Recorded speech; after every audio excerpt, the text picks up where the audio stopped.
Hey guys, we're talking about bone tissues today, okay? So, there's a couple of different types of bones in our body. You know, we're starting to talk about the skeleton and bones in this section of the class, and there's a few different types of bones that you'll find in the body.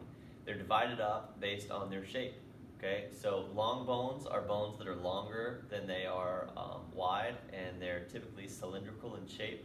You'll find long bones in your arm, like your humerus, your radius, your ulna, even the bones of your metacarpals, so of your palm, those are long bones, and also your digits.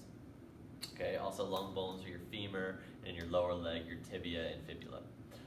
Flat bones are flatter, you know, hence their name. They also kind of have a little curve to them. The bones that make up our skull are flat bones.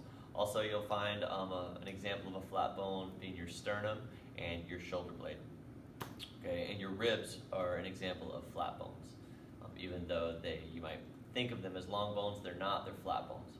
Short bones are cube-like in shape, and you'll find these that make up the small bones of your wrist, of your carpals.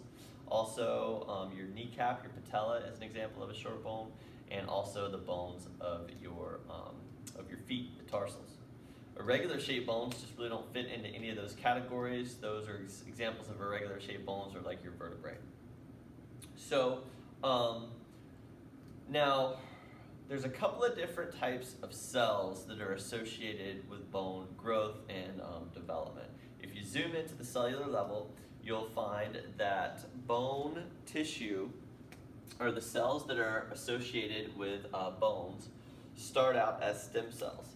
And these stem cells are called osteogenic cells. So an osteogenic cell is a stem cell.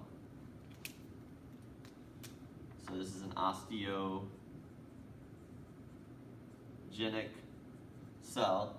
And this is a stem cell, and all that means is that it's a cell that hasn't decided exactly what it's going to be yet, okay? It hasn't made the decision or committed to what its eventual fate's going to be. One option that this osteogenic cell has is it becomes an osteoblast. And I'll draw an osteoblast in pink. Okay, doesn't really matter what its color is. Okay, so an osteoblast is a cell that makes new bone tissue. So this is an osteoblast. Osteoblasts make new bone. And they do this by secreting a gel, just like a fibroblast would. So bone tissue is actually just a specific example of connective tissue. So remember fibroblasts, they secrete connective tissue. Well, this osteoblast is just a special type of fibroblast, and just like a fibroblast, he's going to secrete a gel. And within this gel, you're going to find a bunch of collagen. So this guy's going to secrete a gel. We'll draw this kind of gel in this orange. And within the gel, which is orange, that osteoblast is going to secrete a bunch of collagen fibers. So we'll kind of draw it like this. We have all these collagen fibers. These collagen fibers give bone its strength. So that's what makes bone so strong, and it resists tension especially well, also compression, but especially tension. And it's due to the fact that all these collagen fibers are just really, really strong. The next thing that this osteoblast will do is that it will cause the bone tissue that it secreted to calcify and ossify. It does this by inserting these calcium phosphate crystals, okay, so there's like these tiny little crystals in between all those collagen fibers, and that causes this secretion, or all of this tissue around the osteoblast, to be really rigid and strong. That's what gives bone its hardness. So within this, I guess I'll use this red color. You have all these calcium phosphate crystals that have been laid down between the collagen fibers, and that gives bone its hardness. So this is calcium phosphate crystal. Okay. About 60% of the bone tissue are these calcium phosphate crystals. The rest consists of the collagen and the cells themselves. Now, after this bone tissue has been secreted, the osteoblast becomes a mature bone cell, which is called an osteocyte. An osteocyte has a slightly different shape. An osteocyte is going to look like this, where the osteoblast is going to grow these little extensions that project through the calcified bone tissue. And what the purpose of this is that these extensions really allow this osteocyte to maintain and monitor the stresses that the surrounding bone tissue is experiencing. So you have all of this, gel that's been secreted, complete with the collagen fibers here. So these represent the collagen fibers in black.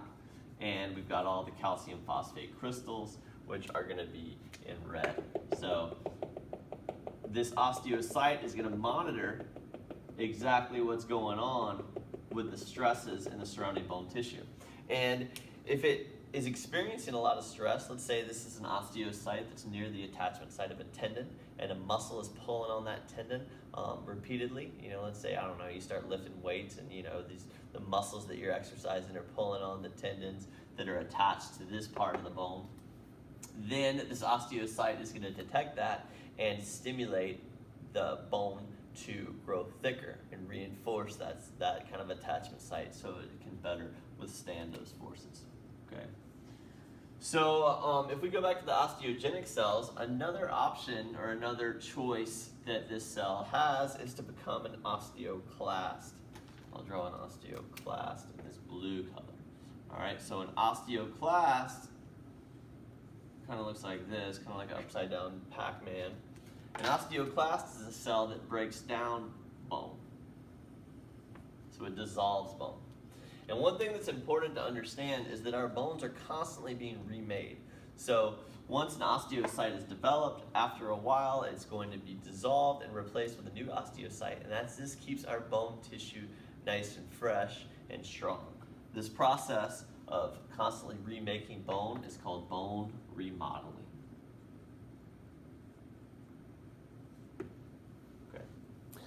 Now that we've kind of talked about the different cells that make up bone tissue, I wanted to talk about what's inside the different shapes of bones that we'll have.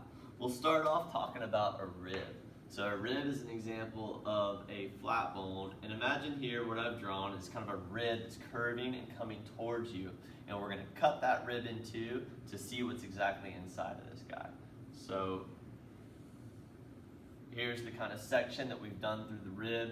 And this kind of shows the rib kind of extending towards you in 3D, all right? So it kind of looks like this. Now, if you were to cut this rib like this, you would see that the bone isn't, there's different regions to inside this flat bone.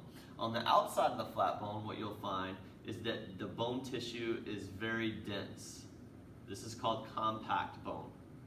And that's what I'm drawing as this kind of dark shaded in area. So you'll have compact bone near the periphery of the bone itself. Compact bone looks like this. Okay. Now, this consists of osteocytes that are alive, but they're just located within this very tightly packed kind of organization of bone tissue. And that's what I've drawn here. So this, let me label it, is called compact bone. Compact bone. Inside, on the middle of this bone, the tissue looks a lot different. On the middle of this bone, it's a lot less compact. And in fact, it almost looks like the inside of Swiss cheese. So you're going to have bone tissue, but you're going to have all these holes and caves moving through it. Bone tissue in this region is going to kind of look like this. So it's going to be kind of, a lot less dense. This is called spongy bone. And, it's got a bunch of little caves going through it. What fills up all those empty spaces is marrow. So that's where you'll find bone marrow is packed within this spongy bone. All the walls of the little caves, that would be these black lines, those are called trabeculae. And packed within the trabeculae, you'll have bone marrow. Bone marrow comes in two different types. You'll have yellow marrow, which is adipose tissue, or you'll have red marrow, which is the tissue that is involved in the production of blood cells. Okay. Now, this is not the only thing that's going on here. So all bones are going to be coated with an outer covering of connective tissue called periosteum. I'll kind of draw that here. Periosteum is actually a double layer of connective tissue that contains an outer layer that's really tough. It consists of dense, irregular connective tissue. It's also known as the fibrous layer of the periosteum. Okay, and then the inner layer of the periosteum is actually going to be not nearly as dense, and it's going to contain a bunch of osteogenic cells, these guys, which have the choice to either become osteoclasts or osteoblasts as needed. So this kind of green coating is called the periosteum, and it consists of dense, irregular connective tissue on the outside, and the inner layer of the periosteum are a lot of osteogenic cells. Okay, and this periosteum really coats the entire bone, and I'll kind of draw it all out, but you guys get the idea. Now on the inside of the spongy bone, the walls of all those caves are coated by another layer of connective tissue that's very similar to the periosteum. That's called the endosteum. And the endosteum is going to also consist of osteogenic cells, which can turn into osteoblasts or osteoclasts as needed. So this is the endosteum. And I just wanted to remind you guys, it's important to note that all of this tissue is just filled with living osteocytes that are monitoring the pressures that this bone is experiencing so that the bone can adjust and accommodate to any challenges that it faces in a day-to-day life. Okay? In addition, you'll have blood vessels. Blood vessels are going to be very numerous within the periosteum. These blood vessels are going to travel within the periosteum, and they're going to dive within the bone through little holes that give the blood vessels access to the inner bone. Then these blood vessels will travel through the compact bone, which gives them access to the marrow. And that makes sense because things need to be sent to the marrow and things need to leave the marrow. Okay? So that's what a flat bone looks like. A long bone is a lot different. Here, I'm just going to draw a quick picture of the humerus. Okay, here we've got the humerus. It's a long bone, and there's a couple of different parts to this long bone. Okay, so the typical long bone looks like this. The ends of the long bone, or an end of the long bone, is called an epiphysis. Okay, so you've got an epiphysis here, we've got another epiphysis here. Yep. It's misspelled. Okay, and then the shaft in the middle of the long bone is called the diaphysis.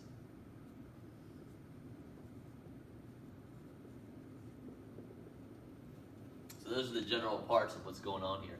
If I were to cut this guy in two and see what's in the middle, and I will do this, so let's imagine we cut this guy right here, you would notice that, okay, so here's that bisected section of the bone. Let me try that again. Okay, so we bisected the bone right there. That looks a little bit better. And what you'll find is that there's a central empty cavity within this long bone. And this central cavity kind of dives down and ends right about there.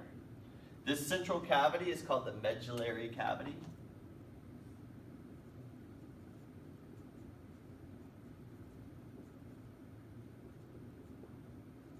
And it's going to contain marrow. In adults, it's primarily going to be yellow marrow. In infants, it's going to be red marrow. If I were to not only cut this bone in half here, but take a more longitudinal section and cut it in half in this direction, you could really see what's going on inside the bone in this view. You have the medullary cavity shaped like that. Okay, and it extends up to right about there. So this is all medullary cavity. Now the outside of this long bone is going to be coated with the periosteum, the same periosteum that coats the outside of the flat bone. So the periosteum is going to be located right here. Double layer, outer layer is dense, irregular connective tissue. Inner layer contains all those osteogenic cells. Okay, and it goes like that. Now the inside of the medullary cavity is going to contain the endosteum, the same endosteum that you would find in the flat bone. And that's also going to contain those osteogenic cells. Okay. In the inside of the diaphysis, in each epiphysis, you would find spongy bone, which is located right here. So you're going to contain spongy bone, which is located right here, which is also going to have that internal endosteum. Okay. And that's really what the inside of this bone is going to look like. Keep in mind, we're still going to have a bunch of these osteocytes, which are just distributed all throughout this entire compact bone. Oh, it's worth mentioning, everything in white is compact bone. I didn't want to draw it in black like here because it would make it all hard to see, but everything in white is compact bone. It's just going to be loaded with thousands and thousands and thousands of osteocytes. These osteocytes are going to get their nutrition from blood vessels that dive into the bone, right, and reach the medullary cavity, right? So there's going to be a ton of blood vessels that are traveling through this long bone to provide nutrition to all of those living cells. Okay, you'll have blood vessels kind of going through this region of the bone as well. So blood vessels are just packed inside this long bone. Right here, between the epiphysis and the diaphysis, you're going to have a region of cartilage in children. This only exists in children. By the time we get to become adults, this cartilage has calcified.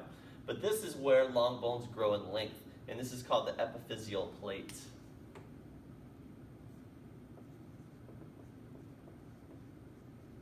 Epiphyseal plate. And in a nutshell, what's going on here is that cartilage cells are rapidly dividing right here at this level.